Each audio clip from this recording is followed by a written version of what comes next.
Shalom, shalom watu wa Mungu, ninawasalimu katika jina la Yesu.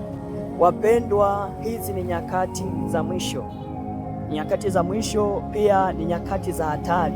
Ni nyakati za hatari. Maandiko yanasema, maandiko yanatufundisha katika hizi nyakati za hatari, maandiko yanasema watu wengi watajitenga na imani.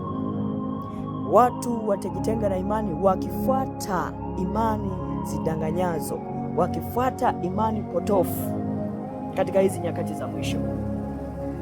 Ndugu yangu, usipokuwa makini na kuweka tahadhari, maandiko yanasema wengi watadanganywa, wengi watapotoshwa. Maandiko yanasema hata wale walio wateule watadanganywa. Maana maandiko yanasema patakuwepo na fundisho la uongo, patakuwepo na watumishi wa uongo, patakuwepo na wahubiri wa uongo, patakuwepo na waimbaji wa uongo.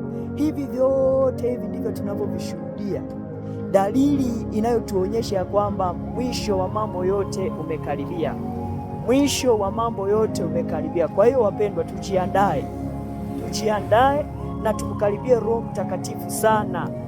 Roho Mtakatifu sana. Maandiko yanasema Roho Mtakatifu ni mwalimu, Roho Mtakatifu ni mshauri, ndiye atakayekuwa anakushauri katika mambo yote. Wapi uende kusali, wapi uende kusali, akina nani usikilize mafundisho yao, wapi kanisa gani uende kusali, kwa sababu dunia ya leo ni dunia ambayo imeharibika. Wako wachungaji wengi matapeli, wako wainjilisti wengi matapeli, wako waimbaji wengi matapeli, wako manabii mitume matapeli. Kwa usipokuwa na urafiki na Roho Mtakatifu, usipokuwa karibu na Roho Mtakatifu ambaye ni mshauri, ambaye anasema atawapasha habari, maana yake atachukua yaliyo ya Mungu ataleta kwetu na kutupasha habari juu ya mambo yatakayotokea kesho na kutufungua macho ili tusije tukapotea. Mimi nataka nikwambie, kama usipoweka urafiki na Roho Mtakatifu, usipokaa karibu na Roho Mtakatifu, usipokubali kuongozwa na Roho Mtakatifu, nataka nikwambie, kwenye dunia tulionayo, kupotea lazima utapotea. Yaani lazima utapotea.